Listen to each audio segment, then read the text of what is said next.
Hello, Shawnee Montgomery here, showing you how to DIY your own jelly plate. So this is like a commercial bought jelly plate, but if you want to do this with your classroom and you have a really tight budget, it's probably not very feasible, but you could do what I'm about to show you. You can do it the old-fashioned way and make your own. So what you're going to need for this is some gelatin. So I have like some Knox gelatin here. I think it's about $5. I buy this on Amazon by the gallon. Depends on where you're getting it from. Could be about $23. And you'll need some alcohol. Really, I prefer like 91% or 71%, but alcohol is kind of hard to come by these days. And actually, technically, this is optional. And you'll just need some water and a bowl, a spatula, maybe a spoon, some measuring spoons, and I'll put the formula. I'll put the formula in here for you. And you also need something to heat up your water in. I have like a little hot pot that I'll get out in a minute. So I did this just for fun. I don't know. I guess I kind of wanted just to try it. I heard you could. So this is a jelly plate that I have, and it is super. It's kind of hard actually. I've had this jelly plate. I don't even know how many years. Over 7, I'm going to say. And I can pull it out and I can print out, or I can print on it just right in here. And you can see I've printed on it a lot. And this I usually just store in my studio. And my studio, it could be heated and air conditioned, but it's not always. So it just stays year round. And you can see this has not been refrigerated. You can see that this is totally plastic. It's turned to plastic. And if I goof this up, I can peel this off and print on it. And I love these because these are super extra sticky, stickier than any gel plates that I've ever encountered. And I just store it in this kind of container. It's never got moldy on me. I've never had any problems like that at all. And here's one that was also up in my studio, and it was apparently stored at an angle. And you can see it's all piled over here in the edge. But I can just put this in the microwave and reheat it and make it level again, and it'll be good as new. I mean, it's a little discolored. It kind of does that after a while, but really, it's a great thing. So for this, you're going to need some gelatin. You're also going to need a container to keep your plate in. This was like the first one that I got. It was like for those fancy chocolates. So this works perfect. Or I've also read and experimented with like one of these frames right here. The clear frames that I don't know were kind of popular. I don't know when, in the 70s or 80s maybe.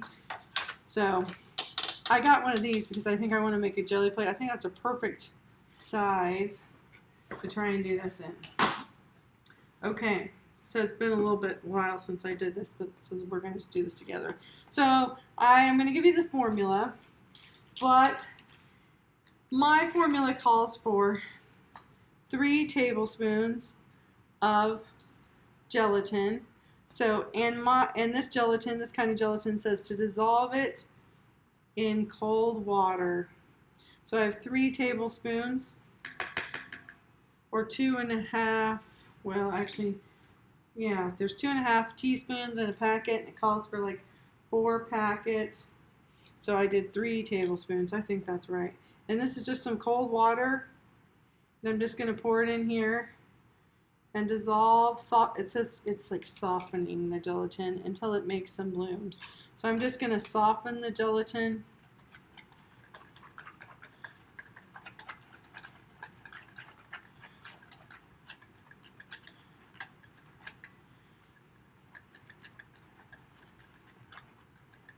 Softening the gelatin.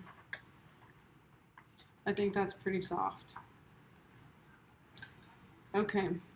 And my formula also calls for like 6 ounces of glycerin and 2/3 cup. So I just put 1/3 cup of water in there. I'm going to get another 2/3 cup of hot water now.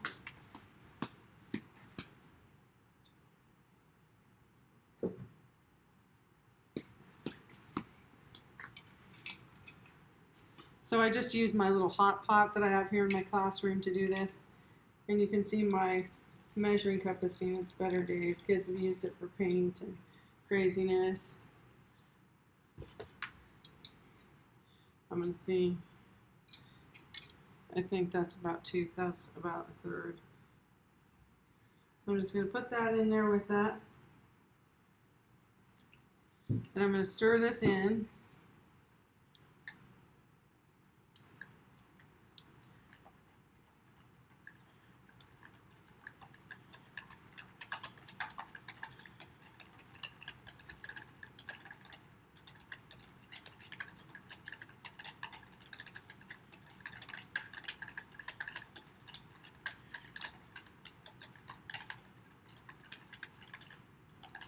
There's a little bit more water in here. I'm going to dump that in here. And we don't really want those bubbles, but we will deal with those bubbles later. Okay, so I put that together. So this is going to be recipe number 1. And now I need 6 ounces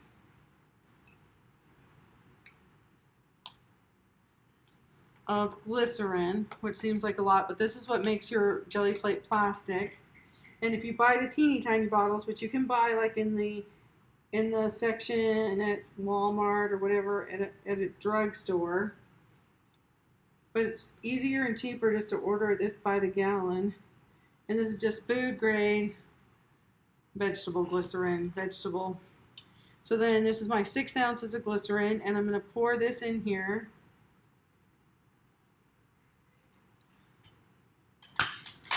This is all the stuff I have in my art room, so that's why it looks kind of grungy. I promise it's semi-clean, but kids use it for different, we mix glazes, we do some paint stuff. So there we go. So I have in here 4 packets of gelatin, or actually 3 tablespoons, which equals 4 packages of gelatin,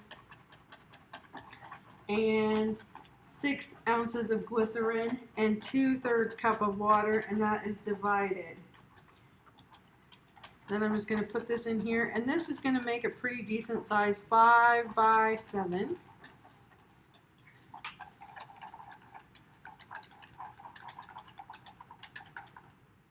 We have a little bit of foam at the top.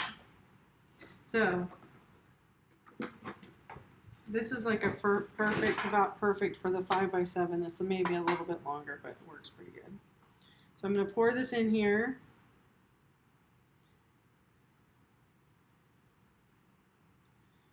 I'm going to set this down before I end up spilling it on myself.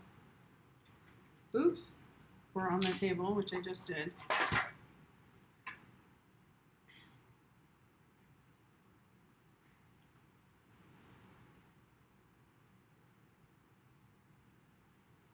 Yep, just as I suspected. Perfect size for this. It always has been the perfect size. Perfect. Now I have all that foamy scum stuff, so I'm going to let it sit here for a minute. And then I'm going to get a paper towel, and I'm going to drag that over the top, because you don't want to print. If you print with that, you'll get that all over.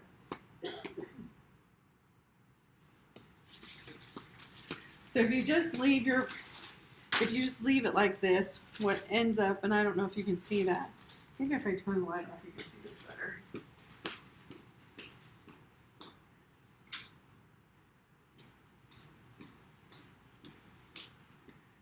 I don't know if you can see that any better. There's a bunch of foamy, bubbly things on there. So if I leave it like that, and I try to print with it, then all those foamy, bubbly things will get on our print, and we don't want that to happen. So I just take a paper towel, and I start wiping away these like goobers.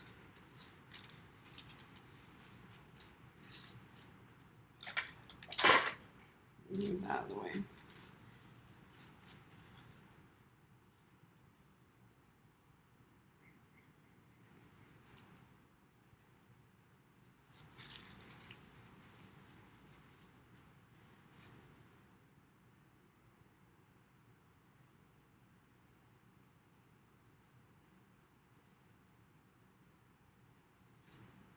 I'm gonna make this good on the side.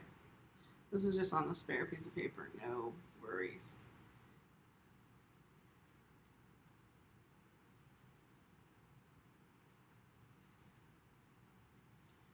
And I'm not going to even let this, I'm not going to put this in a refrigerator to gel up even. I'm just going to let it sit in my classroom to gel up. So if you have access to a refrigerator, you might want to do that. But if you don't have access to it, it will still gel up without.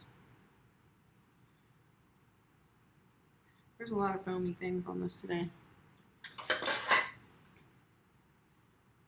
I'm going to try and do this. Oops, well that didn't work.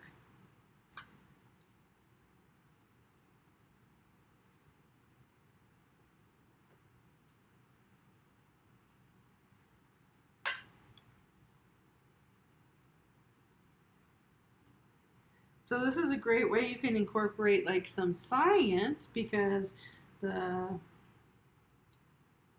glycerin has a reaction and makes the gelatin into a plastic form. So if you want to try and incorporate some science or be impressive like that, go for it.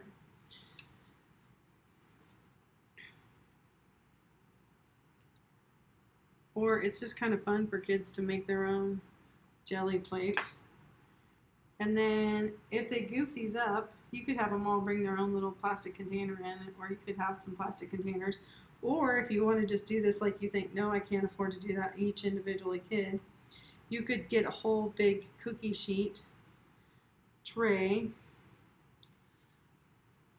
like a jelly roll pan, and you could do it in there. And now I think I still have a few little bubbles, but I'm going to quit messing with this for now. I'm going to put the lid on it, and I'm just going to set it aside.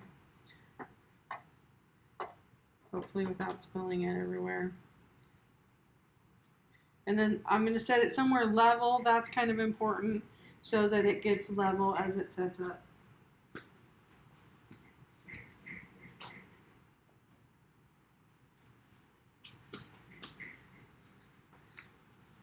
I'm going to wipe. This is kind of just gooey mess. So I'm going to clean this up a little bit, and then I'll show you the second formula here. So the second one that I'm going to talk to you about, also it takes alcohol, because some people say they have some trouble with these molding. I have never had any trouble with the molding. I have never had any. They don't even smell bad. They just smell like gelatin to me. So I've never had any of those issues. But the next one, I'm going to put some alcohol in. So that I think will preserve it maybe a little bit longer. But like I said, I'm pretty sure this one has alcohol in it, but I put some alcohol in it, and I've never had any problems. And if I goof it up, I drag too hard in it or something, I can just put it back in the microwave and do that again. Okay, so this next one is 1.5 cups of cold water. So I just need to go get my cold water, and 8 tablespoons of gelatin. So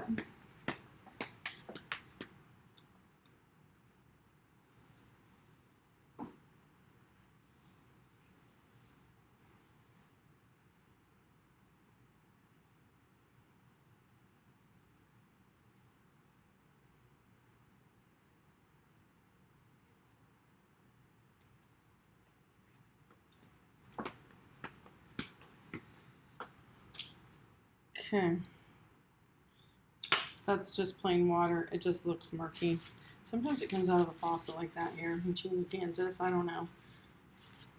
I've never worried about it really. I'm going to wash this out.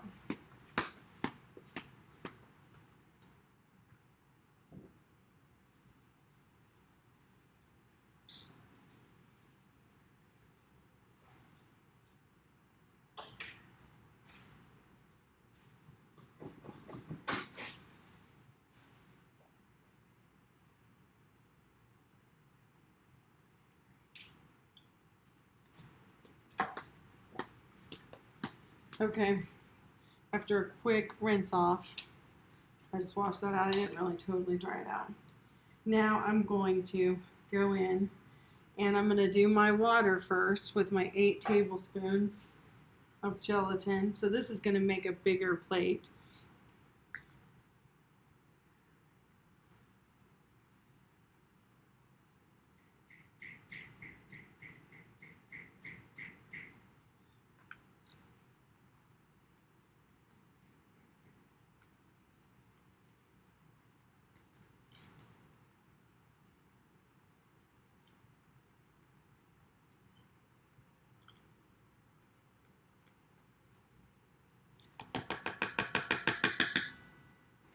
Okay, and now I'm going to blend this with part of my cold water.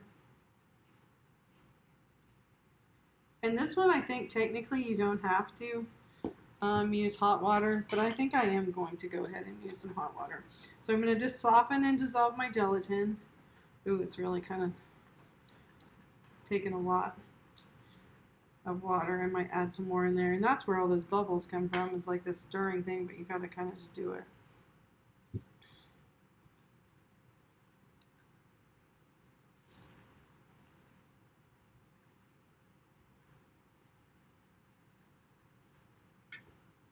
Ooh, that's just thick.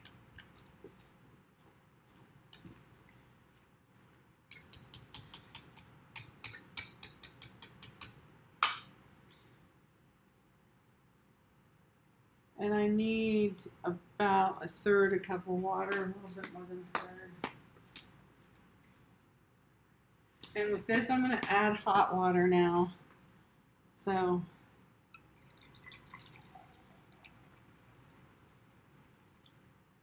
because that really is really stiff. So I'm adding my hot water to this mixture.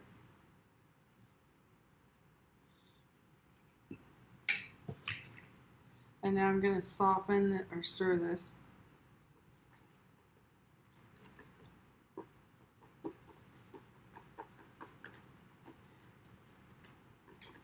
And I did this workshop a couple of summers, maybe more than a couple of summers ago, with a bunch of teachers, and we kind of experimented with different formulas.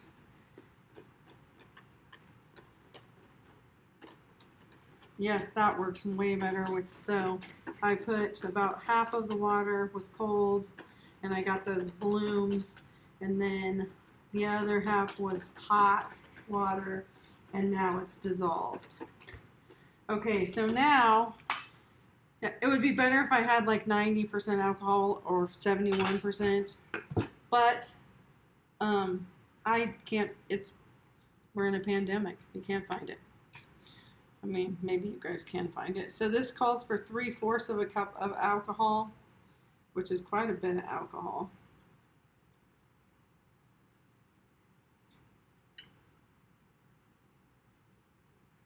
And luckily I had some alcohol in my classroom anyway. We use it for blending oil pastels some, and for this, of course.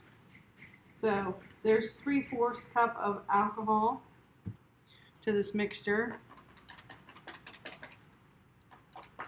And this one I think will be less bubbly. So, and then now we're going to add in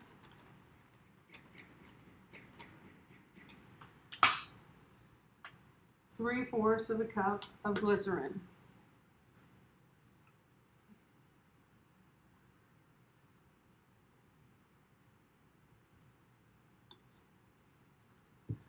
So if you can't find alcohol, you can certainly do the first one. If you can find alcohol, or you have some alcohol, and I don't even think, I think if it's expired, I think it's all fine. This is just, I think the alcohol evaporates out of it. It's supposed to help it not mold. In my experience, I've never had any problems with it either way. And this is my experiment, because I think I've done it with like 50% alcohol, but I'll let you know. So this one should make a plate that is about 6 inches by 12 inches. And I'm just kind of stirring that glycerin into my gelatin.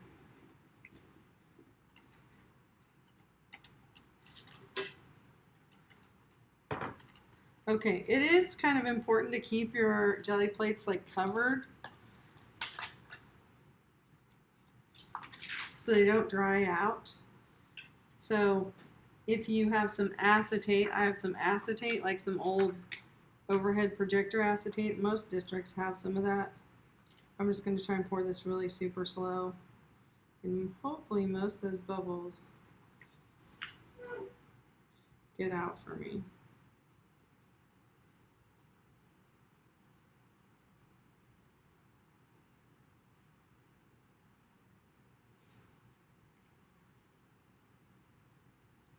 Okay, I'm going to let those set up and I'll come back with you. I'm going to get a paper towel and just do my little wipey thing here again.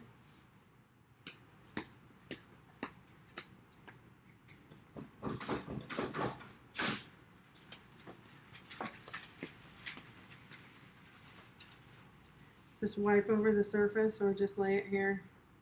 See if it picks up some of it.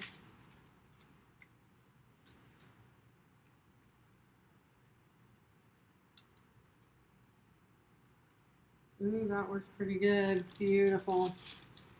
Yeah, just laying that over there, over the top, just gently, works pretty awesome.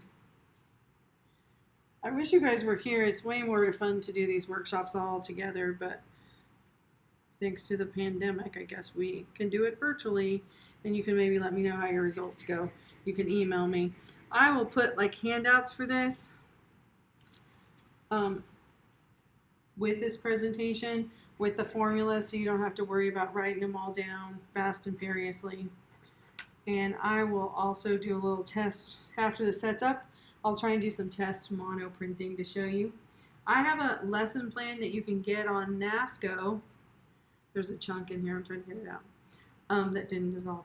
NASCO, it's like stained glass mono printing. So you could do some mono printing with the plates they sell on NASCO, or you can try and make your own, incorporate a little science, and do some mono printing like this. So after this dries a little bit, this would be the plate. This doesn't have a lid, so I would definitely store it with acetate on the top of it. If I was thinking, I might have put acetate on the bottom of it also to get it out easier, but I might just use it just like this and maybe not worry about that. So I'll just kind of monitor this and see if it keeps getting any bubbles. I'll just try and take them out with my paper towel and make sure it's as smooth as possible, because any of those bubbles in your mono printing plate will show up in your print. Okay, that's that for now, and I'll get back to you with the results.